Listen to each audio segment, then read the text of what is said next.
Keeping our schools clean is a top priority, especially this year. I like to clean because I think it's actually really fun. And at Meadowbrook, they have a kid-sized custodian, 9-year-old Charlotte Schultz. She's kind and she's caring. She's always helping others. Watching facility manager Chuck Teal work, Well, I see him cleaning a lot of stuff, and it seems very fun to do it. And I think that he would need a lot of help because this school is very big. Charlotte went to work. I was going around and conferring one day and I was like, what are you working on? She's like, my resume. Which they decided to submit, Hi, Miss Charlotte. How are you? Good. landing Charlotte an interview.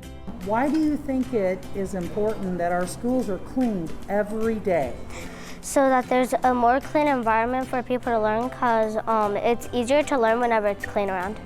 After answering some tough questions, Do you know why we wipe tables down right now during the pandemic? So that it's sanitized and safe for people to eat on. she was hired on the spot. I'd like for you to become a part of this custodial crew up here at Meadowbrook.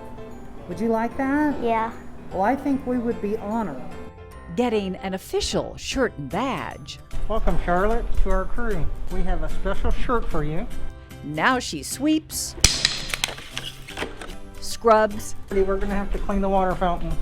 and makes the whole school sparkle. She did a great job. I mean, she details, everything went great. She did a great job. Proud to have her on my team. So when you see a spotless hallway at Meadowbrook, I swept down the hallway so that everything got cleaned up there. you can thank Charlotte. I think that Charlotte just inspires all of us to make sure that we're always doing good in the world. And I think that's something that's just incredible to learn from a 9-year-old. Awesome. Better than me.